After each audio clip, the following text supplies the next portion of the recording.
What's up guys, welcome to Wicked Pixels. This is the boss guide for Fuxi, one of the bosses near the end of the game. This one is probably harder than it first seems. I think the first phase is a little bit misleading in terms of how difficult this one can get.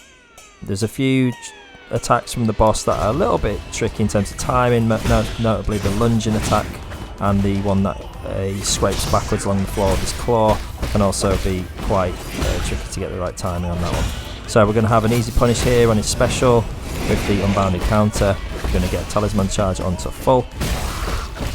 Basically for this boss in the first phase, all we're doing is just learning his basic attacks.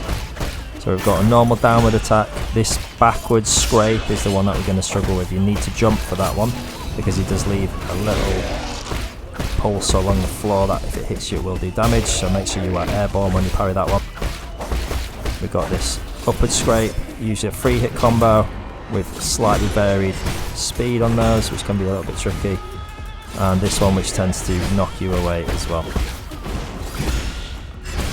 This first phase is largely going to be around just measuring his normal attacks, just trying to get the timing right on those, and make sure you are doing the unbounded counter for his special, and make sure you avoid the ground attack when he scrapes along the floor.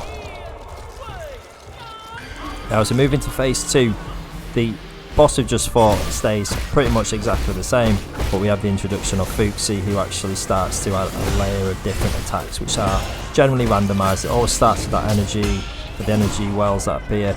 You get these 2 darts coming in which can really mess with the timing of your blocks, especially because we can't do the normal unbounded counter now for the punish.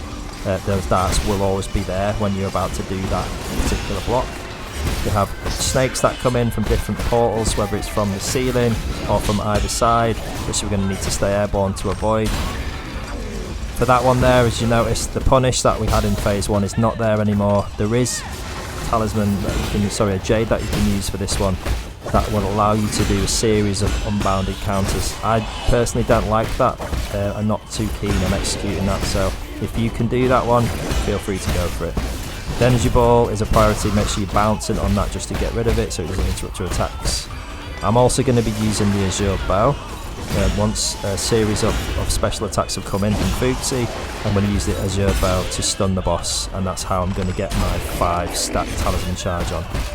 In this case it's just a 4-stack, but it does give you the opportunity just to get some damage in, as the boss will be stunned by your Azure Bow. So individually, avoiding these special attacks isn't too tricky, but you are constantly focusing on trying to get those slightly difficult parry windows on his main attacks, and he does do a lot of damage when he hits you.